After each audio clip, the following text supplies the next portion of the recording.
Meus irmãos, o texto da exposição dessa noite está no Evangelho de Lucas, no capítulo 15.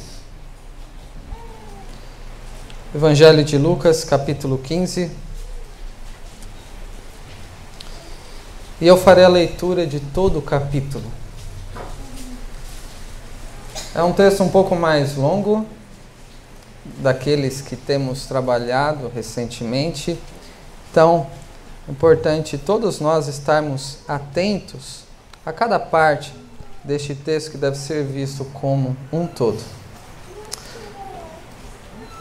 Diz assim a palavra do nosso Deus: Aproximavam-se de Jesus todos os publicanos e pecadores para o ouvir, e murmuravam os fariseus e os escribas, dizendo: Este recebe pecadores e come com eles.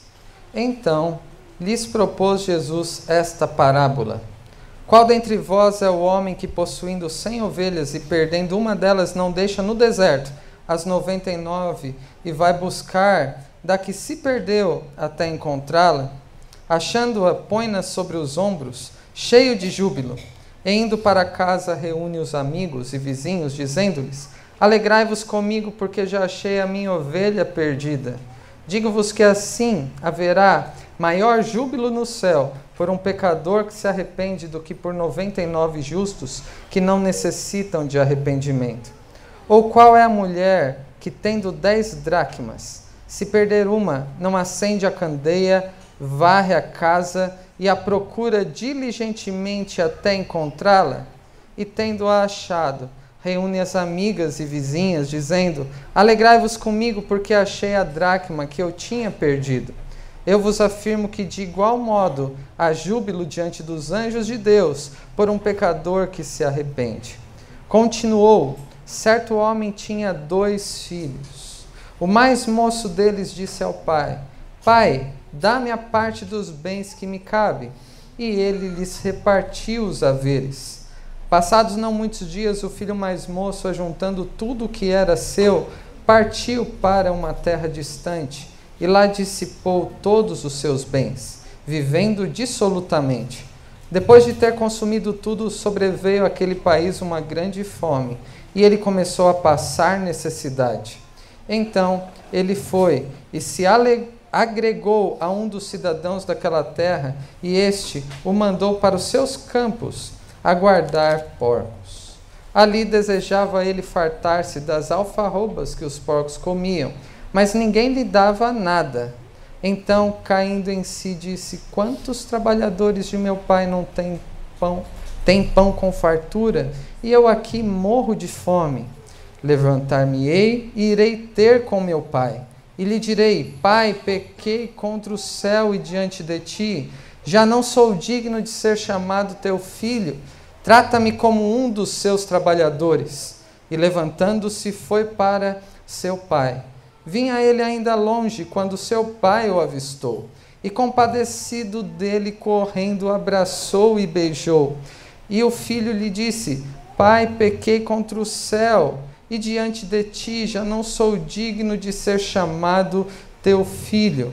O pai, porém, disse aos seus servos: Trazei depressa a melhor roupa, vestiu, ponde-lhe um anel no dedo e sandálias nos pés. Trazei também e matai o novilho cevado, comamos e regozijemo-nos, porque este meu filho estava morto e reviveu, estava perdido e foi achado. E começaram a regozijar-se. Ora, o filho mais velho estivera no campo, e quando voltava, ao aproximar-se da casa, ouviu a música e as danças. Chamou um dos criados e perguntou-lhe que era aquilo. E ele informou: Veio teu irmão, e teu pai mandou matar o novilho cevado, porque o recuperou com saúde. Ele se indignou e não queria entrar. Saindo, porém, o pai procurava conciliá-lo, mas ele respondeu a seu pai: Há tantos anos que te sirvo sem jamais transgredir uma ordem tua, e nunca me deste um cabrito sequer para alegrar-me com os meus amigos. Vindo, porém, este teu filho que desperdiçou os teus bens com meretrizes, tu mandaste matar para ele um novilho cevado. Então lhe respondeu o pai: meu filho, tu sempre estás comigo, tudo o que é meu é teu. Entretanto, era preciso que nos regozijássemos e nos alegrássemos, porque este teu irmão estava morto e reviveu, estava perdido e foi achado. Vamos orar mais uma vez? Bondoso Deus e Pai, diante de Ti, da Tua palavra estamos e necessitamos da iluminação do Teu Espírito que inspirou Lucas para compreender o que o Senhor tem a nos dizer. Sê propício a nós, pecadores, nós que somos frágeis, imperfeitos e totalmente dependentes do Senhor para todas as coisas. Que o Senhor nos abençoe neste momento de exposição da Sua palavra, abrindo os nossos ouvidos para que ouçamos a Sua voz, abrindo os nossos olhos para que enxerguemos o que o Senhor tem a nos mostrar, e que o Senhor também prepare o nosso coração para que recebamos de um modo frutífero e transformador a Tua palavra. É o que nós rogamos no nome do nosso Senhor e Salvador Jesus Cristo. Amém. Meus irmãos, talvez essa passagem seja uma das mais conhecidas da Escritura. Quem nunca ouviu falar sobre a história bíblica de um pastor que tinha 100 ovelhas e foi buscar uma que havia se perdido? Vindo para cá, eu comentei com a Sara qual seria a história, e ela disse: é uma das minhas preferidas. E com certeza, para muitos de nós, pode ser uma das que mais gostamos de considerar, uma daquelas que mais nos retratam o verdadeiro sentido, a genuína mensagem do Evangelho. Infelizmente, nem sempre esta parábola ela é compreendida corretamente, por diversos motivos. Parábolas não visam retratar acontecimentos reais, mas visam transmitir um ensino verdadeiro e eterno. Os elementos são verdadeiros, são uma realidade e devem ser considerados assim. Um dos motivos pelos quais eu afirmo que não se entende essa parábola como um todo é quando nós consideramos 3 parábolas a partir deste texto. Lucas 15 nos demonstra uma única parábola de 3 histórias divididas em 4 partes. Como assim? Quando Jesus, no versículo 3, propõe uma parábola e começa a falar sobre a da ovelha perdida, ele continua no versículo 8 dizendo: ou qual é a mulher que tendo 10 dracmas, ele não começou, ele está continuando, e a prova disso é o que nós vemos no versículo 11, quando ele continua falando sobre a mesma parábola, que na verdade são 3 histórias, da ovelha perdida, da moeda ou dracma perdida, e também dos 2 filhos perdidos. E as 4 partes consistem nisso: da ovelha perdida, da dracma ou moeda perdida, do filho mais novo que estava perdido, e por último, não menos importante, na verdade é o mais importante, é o ponto do ensino do Senhor, se trata sobre o filho mais velho, que também estava perdido. Como Jesus passou a ensinar isso? Jesus não estava ocioso, estava querendo contar uma história, não é que seus discípulos precisavam dormir. Na verdade, o que ele estava fazendo logo no início desse texto era recebendo publicanos e pecadores. E ele é criticado então por um outro grupo de escribas e fariseus. Quem faz parte destes 2 grupos? Aqueles que eram publicanos, pecadores. Publicanos eram aqueles cobradores de impostos, considerados impuros, traidores, odiados pelos judeus, porque levavam os impostos para o Império Romano. E os pecadores eram aqueles considerados indignos de receber qualquer coisa da parte de Deus. Este era o público que estava se aproximando de Jesus para o ouvir. E o fato é que Jesus os recebia, e a crítica ou a murmuração dos fariseus e dos escribas, fariseus que eram zelosos, como vimos na liturgia, no capítulo 23 de Mateus, eram zelosos e pretensos cumpridores da lei. Eles, juntamente com os escribas que reproduziam cópias das Escrituras e tinham a responsabilidade de ensinar a respeito do Antigo Testamento, então este grupo religioso que vivia no templo, exercia sua religião, estava criticando o nosso mestre porque ele recebia aqueles que não estavam com as suas vidas condizentes com aquilo que era requerido do Senhor. Aqueles que nem deveriam, aos olhos dos escribas e dos fariseus, se aproximarem do templo para adorar, nem para ouvirem os ensinos do Antigo Testamento. E era inadmissível ter contato, isso por um judeu, com pessoas como publicanos e pecadores. Publicanos e pecadores que se tornaram também discípulos do Senhor Jesus, se arrependeram de seus pecados e creram nele no decorrer do seu ministério. E para responder a esta crítica, a essa murmuração de que ele estava se relacionando com pecadores, Jesus lhes propõe uma parábola. Esta parábola que ocupa o restante desse capítulo 15, registrado por Lucas, que trata sobre 3 histórias, da ovelha, da moeda e dos filhos, e sobre 4 partes aí, dividindo cada parte um dos filhos que estava perdido. A primeira parábola diz respeito a uma ovelha que se perdeu. E a pergunta de Jesus é: qual dentre vós, versículo 4, é o homem que, possuindo 100 ovelhas e perdendo uma delas, não deixa no deserto as 99 e vai em busca da que se perdeu até encontrá-la? Essa pergunta, talvez para alguns, seria respondida facilmente: eu iria buscar uma ovelha perdida. Mas se é alguém que tinha 100, valeria a pena mesmo deixar 99 em risco para buscar uma? Não era algo tão vantajoso. Que tipo de pastor faz uma coisa dessa? É esse tipo de estranheza que Jesus está causando em seus ouvintes. Que tipo de pastor responsável por 100 ovelhas expõe 99 aos perigos de um deserto para buscar uma ovelha desgarrada? E ovelhas são tolas. É um bichinho teimoso que se extravia com facilidade, que qualquer coisa a distrai.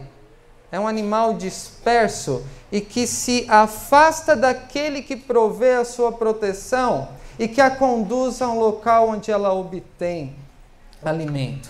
O fato é que esta ovelha é encontrada pelo seu pastor e demonstra também nesse ensino de Jesus o cuidado pastoral para com uma ovelha teimosa, rebelde e que se afasta da presença e que lhe causa muito trabalho. Mas qual que é o sentimento desse pastor? Talvez nós, por muito menos, daríamos uma disciplina numa ovelha dessa. Mas o pastor coloca sobre os ombros com júbilo, como diz o versículo 5. E o versículo 6 demonstra a alegria do pastor juntamente com seus amigos, porque encontrou aquela ovelha que estava perdida. Então Jesus, no versículo 7, faz uma declaração que indica o propósito dele contar essa parábola. Digo-vos que assim haverá maior júbilo no céu por um pecador que se arrepende, do que por 99 justos que não necessitam de arrependimento. Uma ovelha se perdeu, foi encontrado, há júbilo, alegria nos céus, por causa de um pecador que se arrepende do que outros que se julgam que não precisam. Há elementos aqui, e a Bíblia, desde Gênesis, muitas vezes nos demonstra um padrão que deve ser observado por nós. Há algo que está perdido, é encontrado por alguém, e há uma resposta a esse encontro, que é a manifestação de alegria. E nas palavras de Jesus tem a ver com o pecador perdido ter sido encontrado, e a consequência disso é que é a manifestação de alegria por aquele que a encontrou, no caso da ovelha.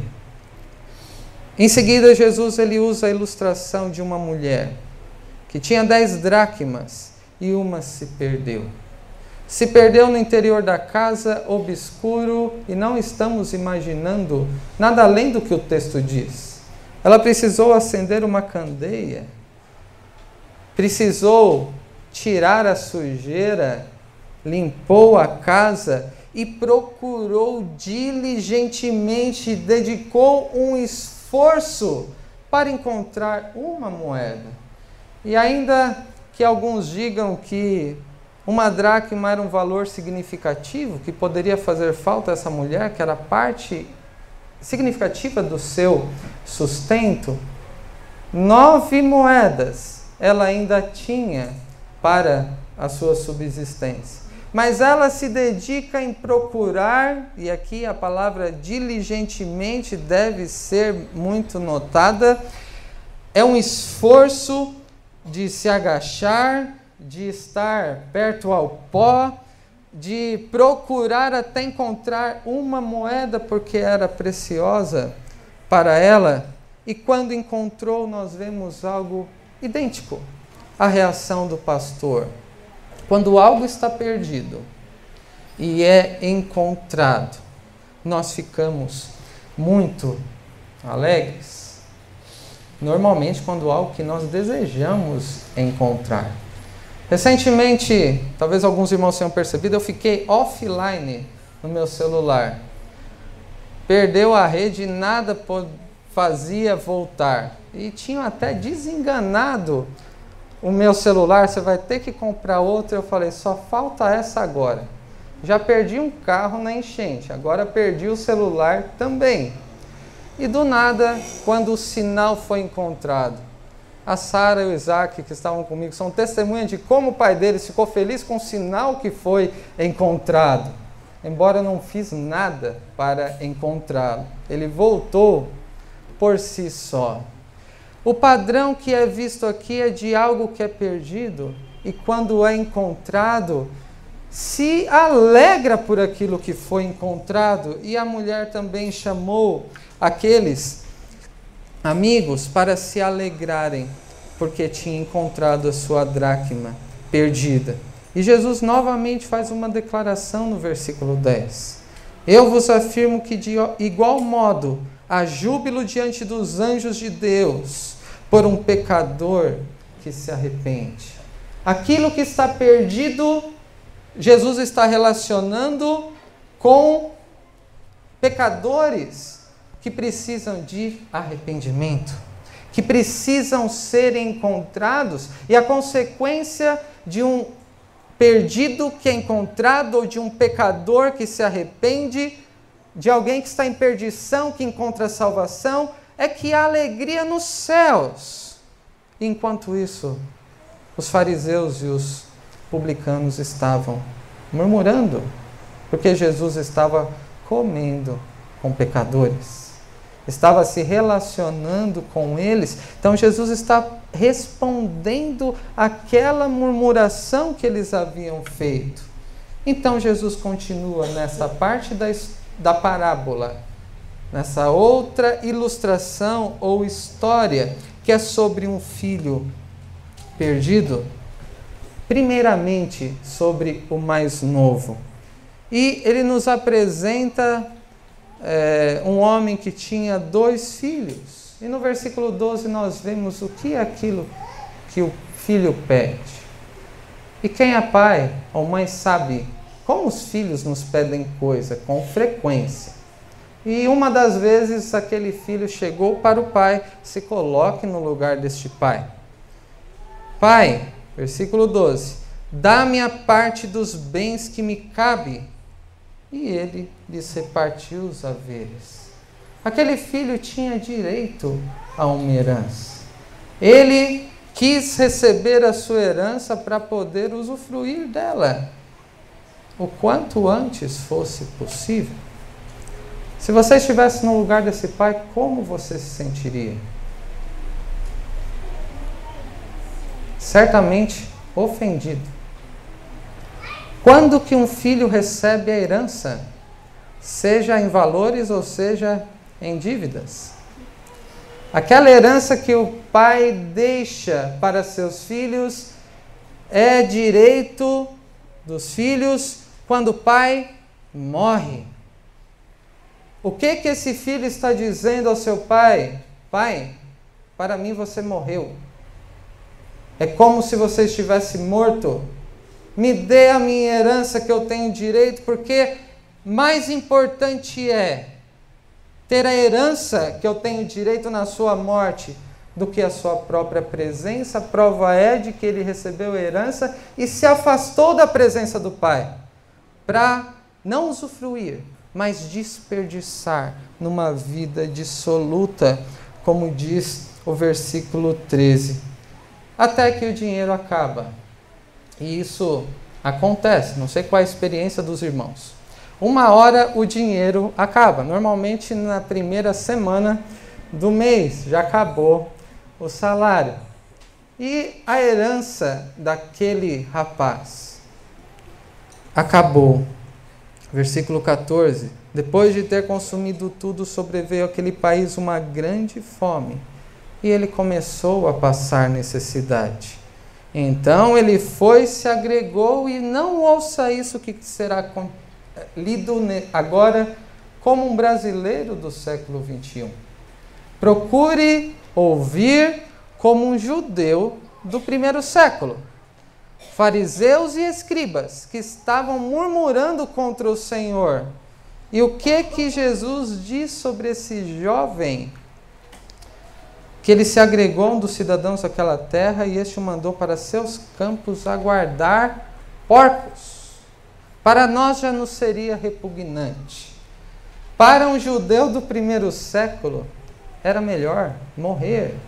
Era o fundo do poço. Mas Jesus ele vai além daquela situação pior possível para eles, de se estar cuidando de porcos. Versículo 16. Ali desejava ele fartar-se das alfarrobas que os porcos comiam, mas ninguém lhe dava nada. Mais do que cuidar de porcos, ele desejava comer a comida dos porcos. Não sei quantos já viram aquele filme em que tem um porquinho, uma aranha, que ela faz desenhos, o menino e o porquinho, e em certo momento nós vemos do que os porcos comem. Aquelas alfarrobas, aquela comida suja, nojenta, desce até aquele caldo. Imaginem só o cheiro, a cena. E um rato, ele se farta daquela comida neste filme. Quando vemos aqui um judeu ouvindo sobre um rapaz que cuidava de porcos e que desejava comer a comida dos porcos e mesmo assim não conseguia obter o seu sustento. Era o nível mais baixo da humanidade que se poderia imaginar para qualquer pessoa, do ponto de vista de um judeu. E consciente da sua condição, do seu estado, aquele rapaz caindo em si, versículo 17, e pensou: quantos trabalhadores de meu pai têm pão com fartura e eu aqui morro de fome, ninguém lhe dava nada, ninguém podia suprir suas necessidades. Porque assim como uma ovelha só obtém alimento sob o cuidado do seu pastor, aquele filho tinha tudo o que precisava na presença do pai. e quis se apartar dele. Ele disse: era melhor ser um escravo, um servo do meu pai, do que ficar nessa situação. E ele toma uma decisão, versículo 18: levantar-me-ei e irei ter com meu pai, e lhe direi: Pai, pequei contra o céu e diante de ti. Já não sou digno de ser chamado teu filho, trata-me como um dos seus trabalhadores. E ele fez isso. E ele tinha razão do seu pecado. E aqui nós vemos uma expressão de que não se trata de uma família qualquer, mas sim da relação entre Deus, o Pai Celestial, e aquele que é pecador, que está longe da presença de Deus.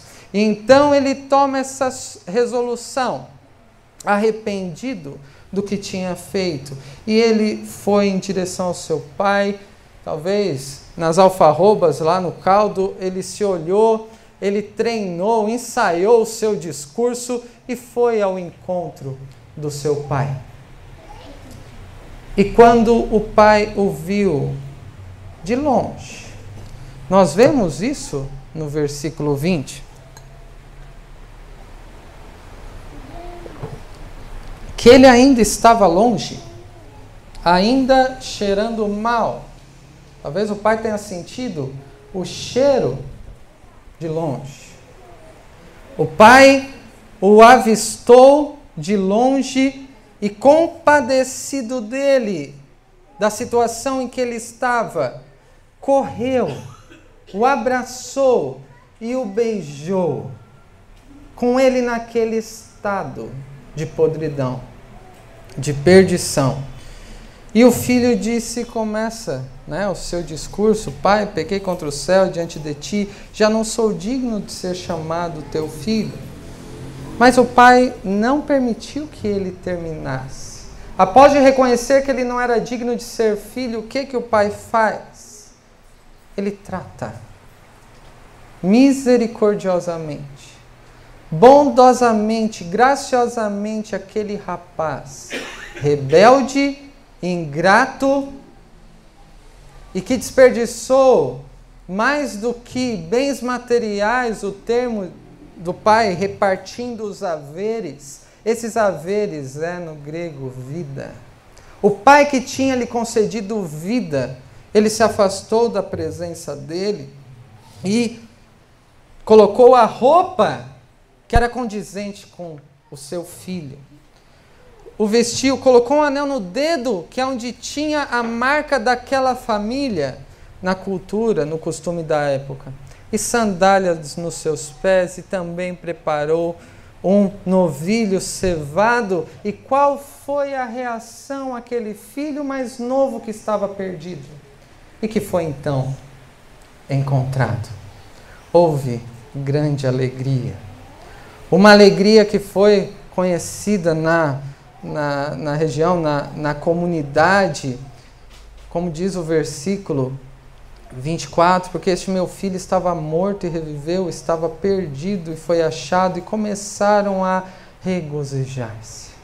É aqui que acaba a terceira parte. E semelhantemente às duas primeiras, algo foi perdido, foi encontrado e houve grande alegria. Mas esta parábola ainda não terminou.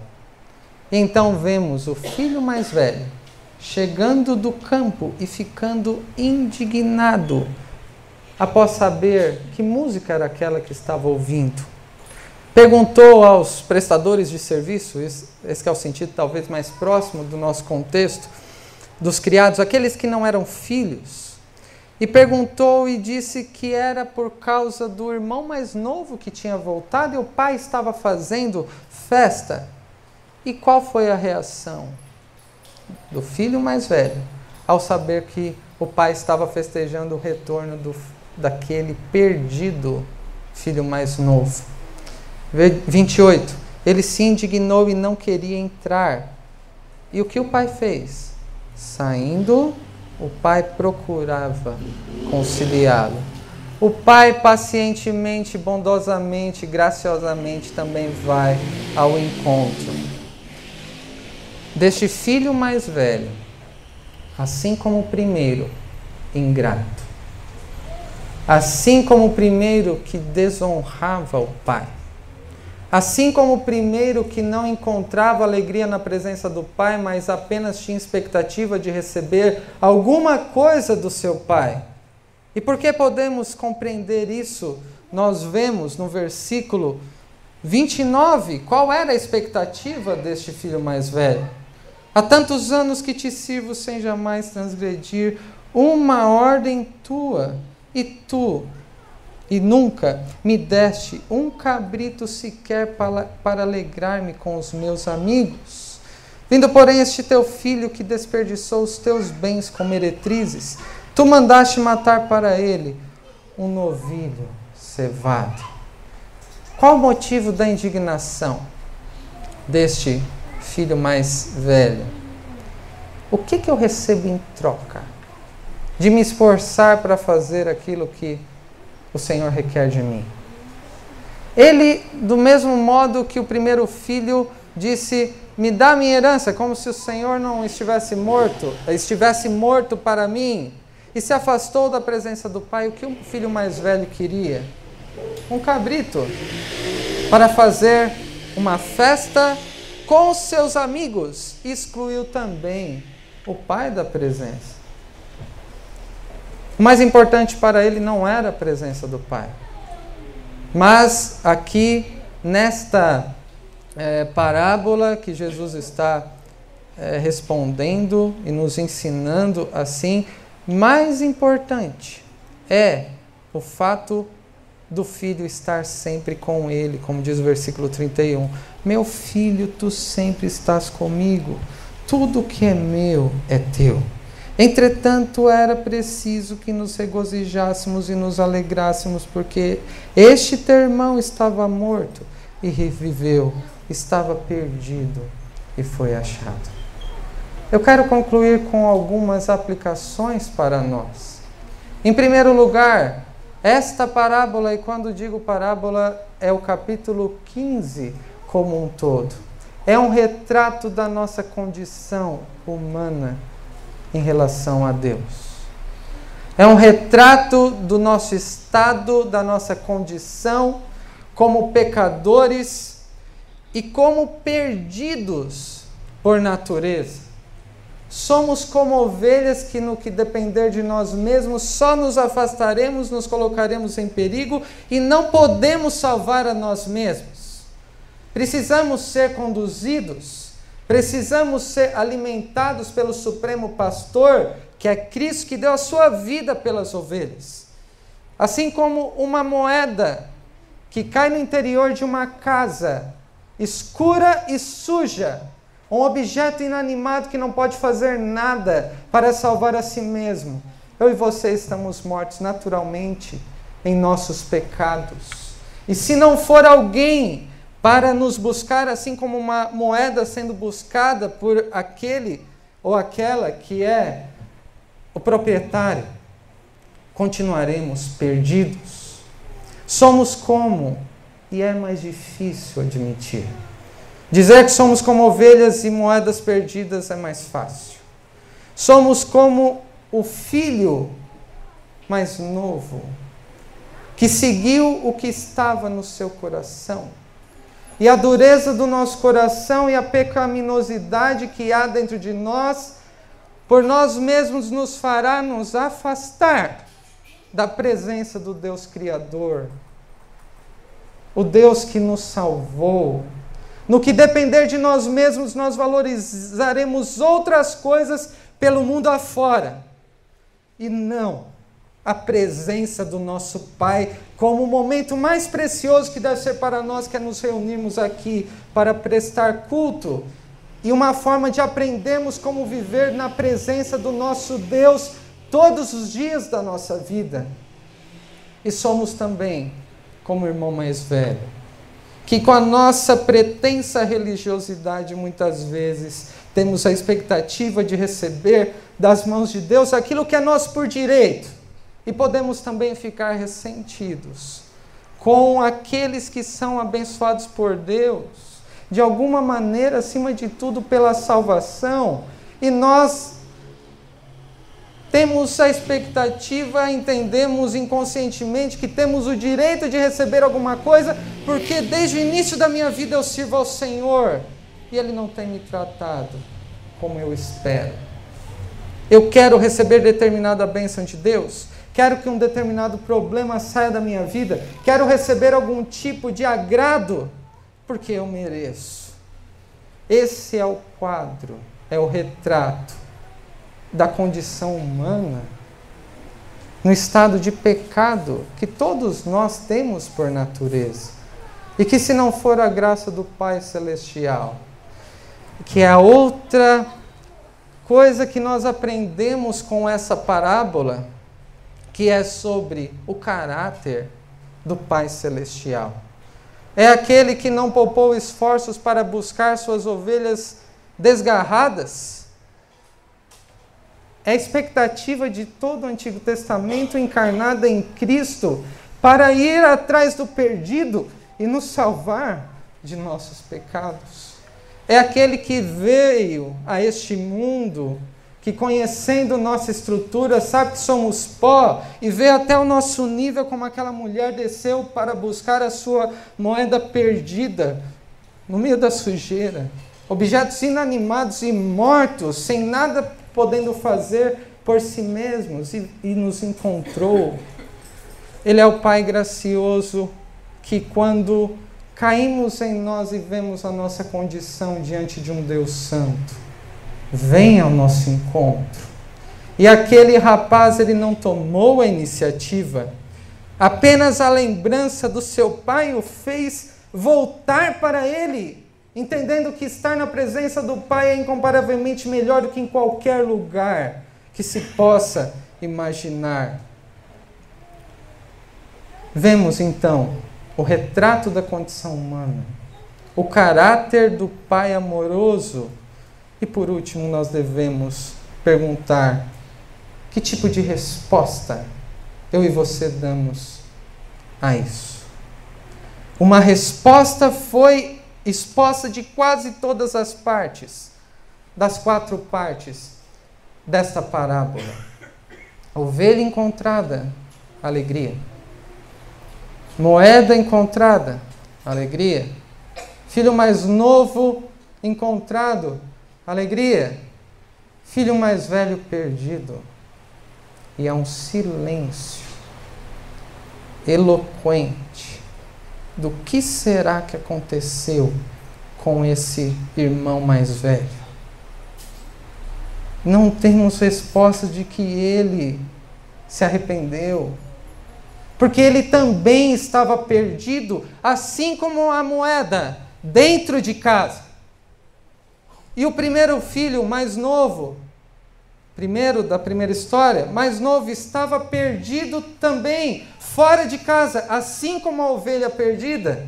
E há paralelos nessas histórias, nessas ilustrações que Jesus demonstra. E a questão é que Jesus propositalmente deixa em aberto. É para essa resposta aqui. Você nessa noite ouviu a respeito do Evangelho sobre a nossa condição de pecadores e por nós mesmos estamos perdidos. E carecemos de alguém que venha ao nosso encontro para nos salvar.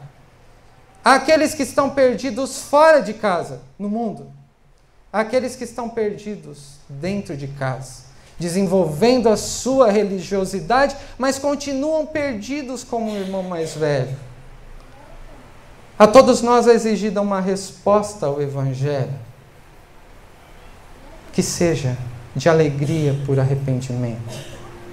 Da parte de Deus, nos céus, diante dos anjos, e entre nós também por vermos pecadores que têm se arrependido e que haja alegria por respostas assim à mensagem do Evangelho. Todos nós, por natureza, estamos perdidos, mas todos nós ouvimos nessa noite sobre a mensagem do Evangelho que exige uma resposta, como foi do irmão mais novo, de arrependimento, de lembrar do Pai, Lembrar de Deus, se voltar para Ele, buscar ter comunhão com Ele, priorizá-lo e ter a consciência do seu pecado e que é incomparavelmente melhor estar na presença de Deus do que qualquer outro lugar. Qual resposta você dá a essa parábola do Senhor Jesus? Em qual lugar você estava perdido? Como foi encontrado e como você manifesta sua alegria ao adorar a Deus? E se você continua perdido, ainda que seja na casa de Deus, deve considerar a sua própria condição, mas saber também que o nosso Deus e Pai amoroso vem ao nosso encontro. E desde o Éden Ele vai ao encontro da humanidade. Vai libertar o povo do Egito e se fez homem na pessoa do Filho, sendo o bom pastor que deu a vida pelas ovelhas. Que tenhamos consciência de quem nós somos diante de quem Deus é e que respondamos à mensagem do Evangelho de uma forma a ser manifesta a alegria nos céus, na nossa igreja, em nossas famílias, por pecadores que se arrependem e que assim nosso Deus amoroso seja glorificado. Que Deus os abençoe. Amém.